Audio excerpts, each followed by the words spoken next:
Assalamualaikum warahmatullahi wabarakatuh.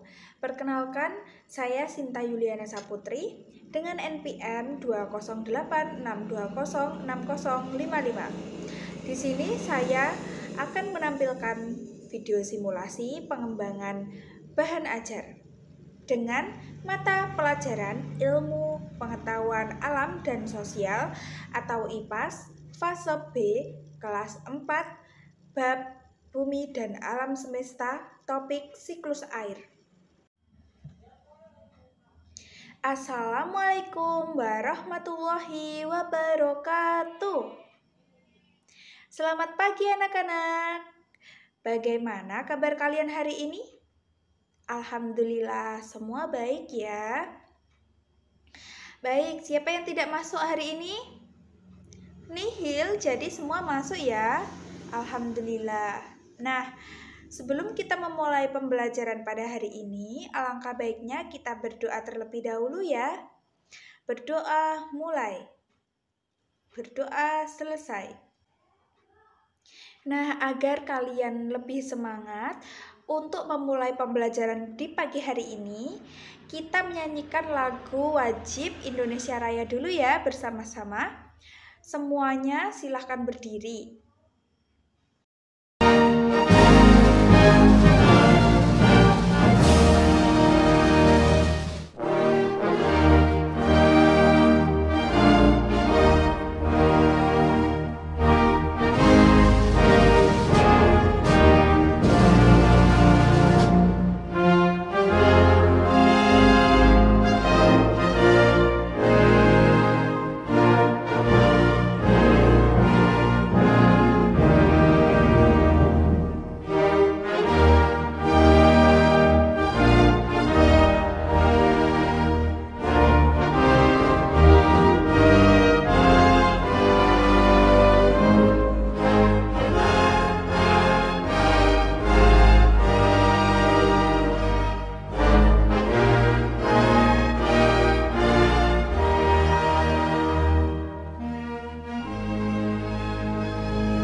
Baik, terima kasih. Silahkan duduk kembali anak-anak.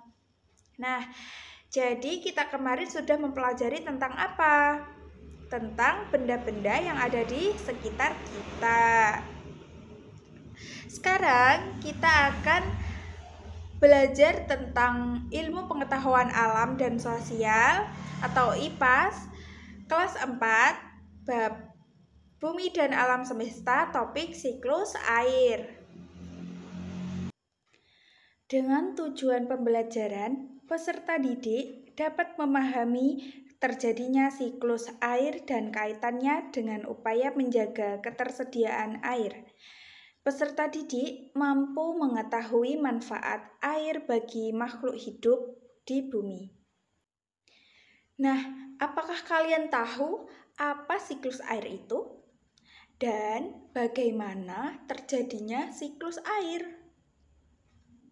Baik anak-anak, bumi adalah planet yang memiliki ketersediaan air. Makhluk hidup di bumi memerlukan air untuk kelangsungan hidupnya.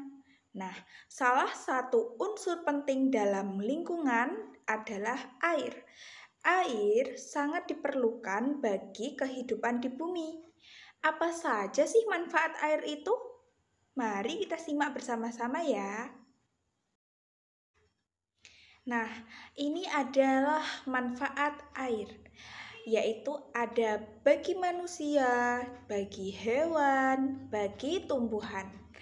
Yang pertama bagi manusia yaitu untuk minum, mandi, memasak, mencuci, mengairi sawah, sarana prasarana transportasi, dan pembangkit listrik. Nah, ini dapat kita manfaatkan untuk kehidupan sehari-hari kita. Yang kedua yaitu ada bagi hewan. Bagi hewan yaitu bisa untuk minum dan membersihkan diri. Yang ketiga yaitu untuk tumbuhan. Untuk tumbuhan ini bisa untuk fotosintesis. Nah, anak-anak, setiap hari kita menggunakan air. Mengapa air tak habis-habis walau sudah digunakan setiap hari?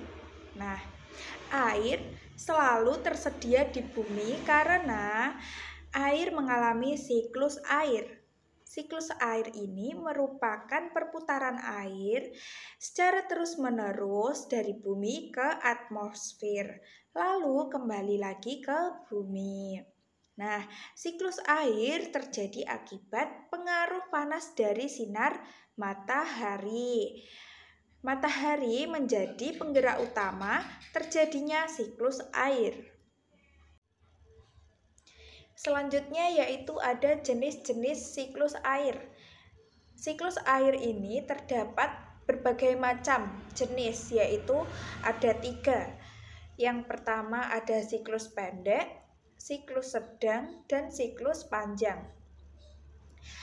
Siklus pendek adalah siklus air yang diawali dari evaporasi air laut ke atmosfer. Dan uap air akan mengalami kondensasi dalam ketinggian tertentu hingga membentuk awan. Lalu, awan ini yang tidak kuat dengan beban air akan mengalami presipitasi. Dan lalu turunlah hujan air yang jatuh kembali ke laut. Dan yang kedua yaitu ada siklus sedang. Siklus sedang ini serupa dengan siklus pendek. Nah, siklus sedang terjadi saat air laut menguap. Namun, uap air terbawa angin ke daratan dan di ketinggian tertentu, uap akan mengalami proses kondensasi menjadi awan dan muncul hujan yang jatuh di daratan air. Air hujan akan meresap ke dalam tanah dan ada yang diserap akar tumbuhan atau terbawa aliran air permukaan seperti sungai dan parit. Kemudian, sebagian air akan melewati berbagai macam saluran yang membawanya ke laut.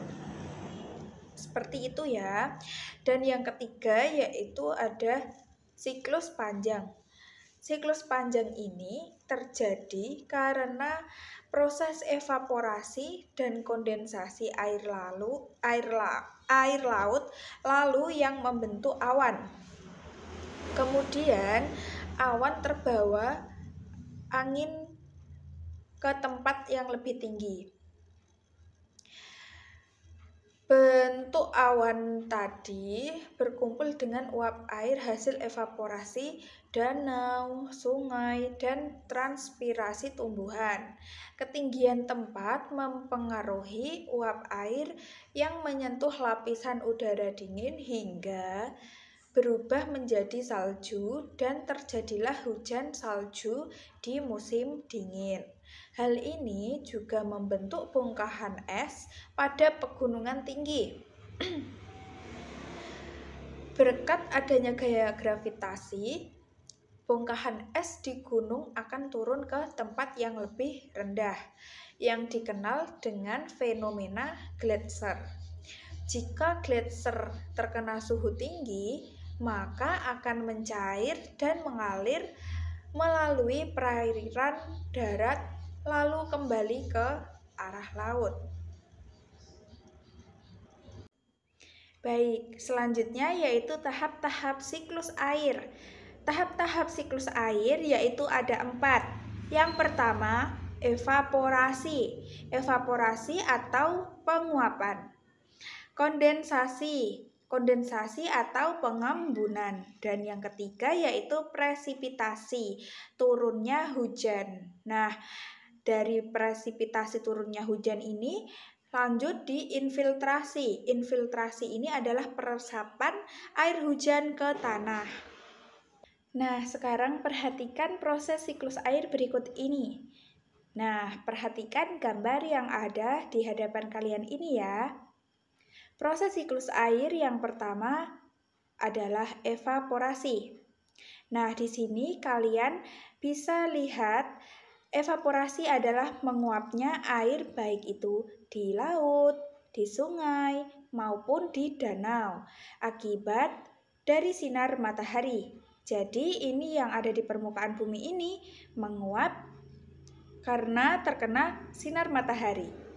Dan kemudian setelah terjadinya evaporasi atau penguapan, proses yang selanjutnya yaitu kondensasi.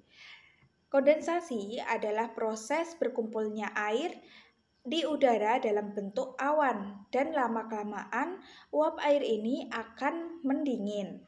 Setelah kondensasi, di sini uap yang terkumpul di awan ini akan menjadi berat. Lalu, tahapan berikutnya yaitu presipitasi. Presipitasi atau turunnya titik air ke permukaan bumi dalam bentuk hujan ataupun salju. Jadi, proses siklus air yang pertama yaitu air di permukaan bumi terkena panas matahari. Lalu, evaporasi. Evaporasi atau yang biasa disebut penguapan. Nah, di sini bisa kalian lihat evaporasi adalah menguapnya air dari baik itu di laut, di sungai, maupun di danau akibat dari sinar matahari. Lalu turun lagi ke kondensasi. Kondensasi atau pengembunan adalah proses berkumpulnya air di udara dalam bentuk awan. Dan lama-kelamaan uap air ini akan mendingin. Lalu setelah kondensasi yaitu terjadinya presipitasi atau terjadinya terbentuk titik-titik air hujan. Nah, setelah titik-titik air hujan, lalu air hujan meresap ke bumi atau masuk kembali ke perairan, yaitu bisa di sungai, danau, atau laut. Di sini disebut infiltrasi. Nah, anak-anak, untuk mengingatkan kalian terjadinya siklus air, yaitu ibu mempunyai lagu yang berjudul Siklus Air. Ini kalian bisa mengingatnya dengan menyanyikan lagu tersebut. Mari kita akan menyanyikan lagu Siklus Air ini bersama-sama.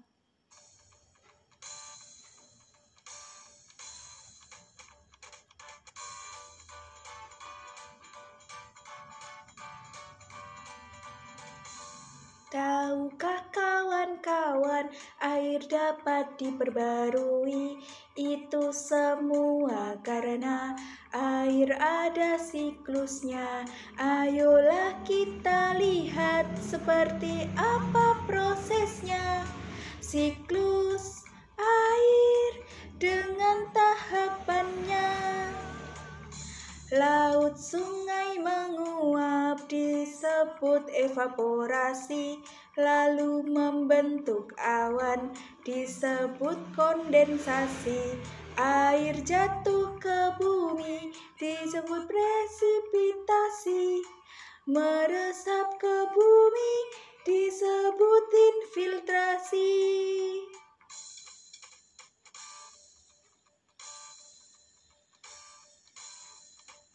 Tahukah kawan-kawan, dapat diperbarui. Itu semua karena air ada siklusnya. Ayolah kita lihat seperti apa prosesnya. Siklus air dengan tahapannya.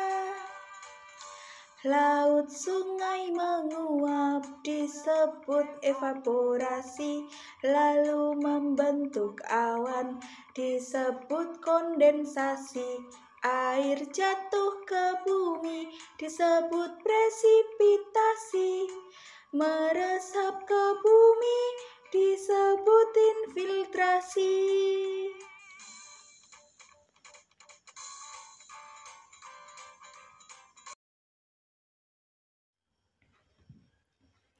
Baik anak-anak, sekarang Ibu akan memberikan tugas kepada kalian. Tugasnya yaitu silahkan membuat gambar proses terjadinya siklus air di permukaan bumi. Dan nanti jika tugasnya sudah, silahkan dikumpulkan di meja guru ya. Nah, agar kalian semua tetap semangat dalam belajar, kita ice breaking dulu ya. Ice breakingnya yaitu tepuk belajar. Mari ikuti Ibu. Kalau kau siap belajar, tepuk tangan. Kalau kau siap belajar, tepuk tangan. Kalau siap belajar, duduknya harus rapi. Kalau siap belajar, teriak hore, hore. Kita ulangi satu kali lagi ya. Kalau kau siap belajar, tepuk tangan. Kalau kau siap belajar, tepuk tangan.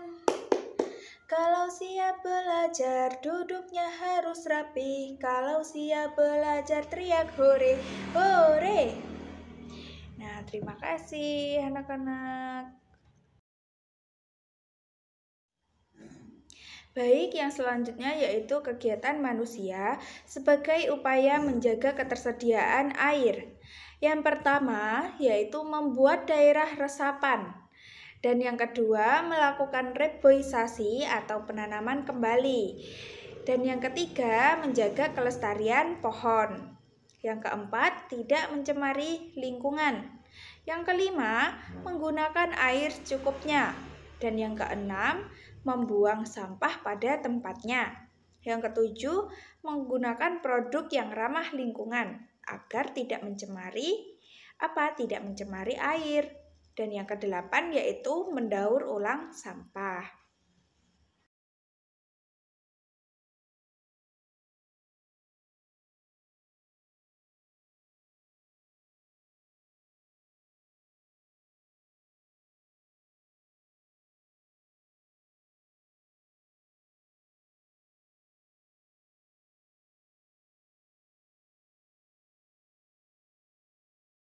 Nah, apakah kalian semua semangat anak-anak? Agar kita semangat, alangkah baiknya kita bernyanyi lagu Hari Merdeka. Dan nanti kita akan lanjutkan dengan ice breaking. Tepuk semangat. Baik, Ibu akan mulai dari hitungan 1, 2, 3. 17 Agustus tahun 45. Itulah hari kemerdekaan kita. Hari merdeka, nusa dan bangsa. Hari lahirnya bangsa Indonesia. Merdeka, sekali merdeka tetap merdeka. Selama hayat masih dikandung badan, kita tetap setia mempertahankan Indonesia. Kita tetap setia membela negara kita. Tepuk semangat, semangat.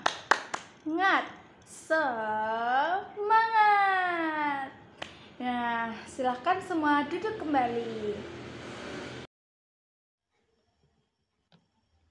Baik, yang selanjutnya kegiatan manusia yang berdampak negatif terhadap ketersediaan air. Yang pertama, yaitu menebangi pohon di hutan secara liar. Itu tidak boleh ya. Dan yang kedua, pencemaran air laut, misalnya oleh tumpahan minyak dari tumpahan kilang. Dan yang ketiga, pembangunan daerah perkotaan yang mengakibatkan menyempitnya lahan hijau. Solusinya kita lebih ke reboisasi. Dan yang keempat, membuang limbah sembarangan ke sungai. Dan yang kelima, berlebihan menggunakan bahan sekali pakai. Dan yang keenam, membakar hutan, itu juga tidak baik. Dan yang ketujuh, menggunakan zat kimia seperti pestisida yang tidak ramah lingkungan. Dan yang kedelapan, yaitu membuang sampah sembarangan. Itu adalah kegiatan manusia yang berdampak negatif dan itu harus kita jauhi ya anak-anak.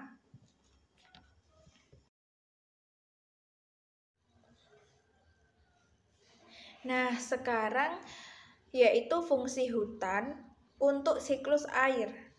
Fungsi hutan terkait dengan siklus air adalah menyimpan cadangan air di dalam tanah. Dalam hutan terdapat pohon yang memiliki akar dalam tanah.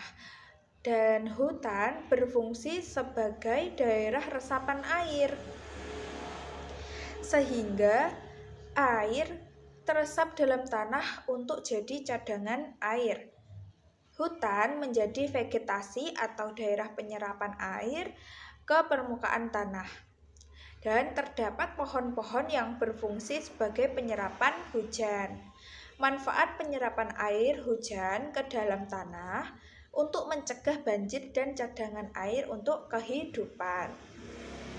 Nah, jadi kita tidak boleh menebang pohon sembarangan di hutan itu karena untuk pohon-pohon itu untuk berfungsi sebagai penyerapan air hujan. Jadi tidak akan terjadi banjir ataupun tanah longsor.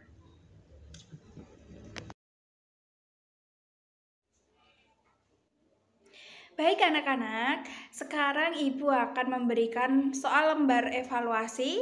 Silahkan dikerjakan ya. Ibu beri waktu 5 menit, nanti silahkan dikumpulkan di meja Ibu ya.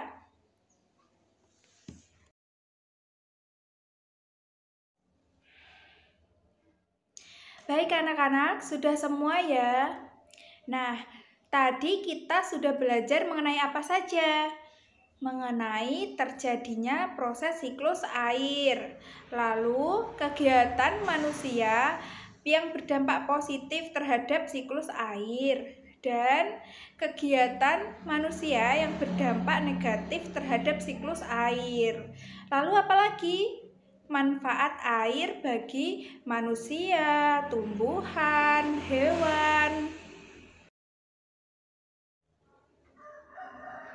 Nah, anak-anak, selanjutnya kita akan belajar tentang perubahan wujud benda.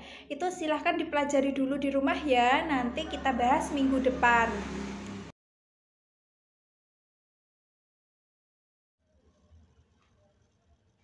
Nah, sebelum pulang, kita bernyanyi lagi tentang lagu siklus air tadi ya, agar kalian itu tetap mengingat bagaimana terjadinya proses siklus air ya.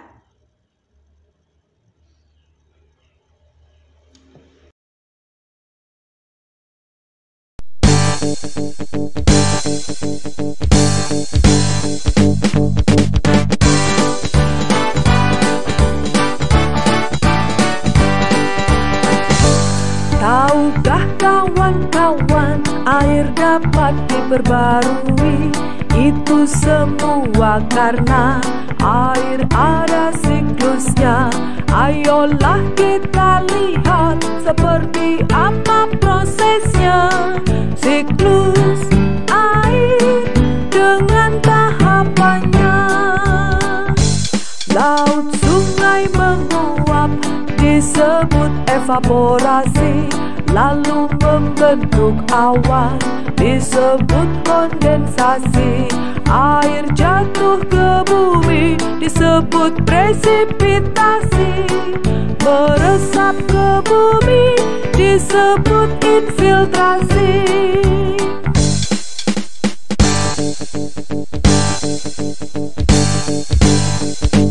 Tahukah kawan-kawan, air dapat diperbarui?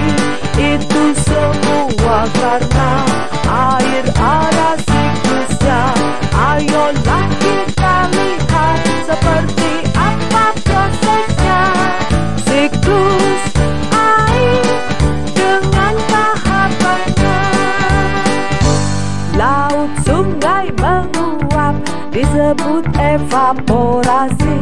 Lalu membentuk awan disebut kondensasi. Air jatuh ke bumi disebut presipitasi. Meresap ke bumi disebut infiltrasi.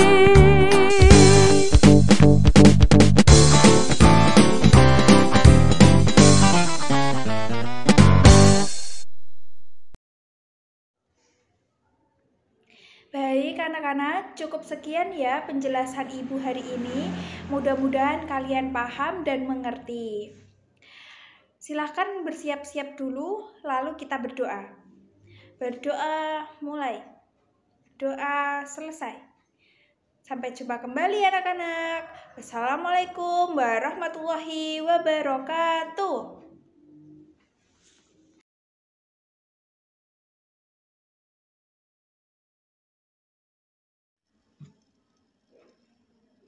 Baik, itu tadi video simulasi pembelajaran mata kuliah pengembangan bahan ajar.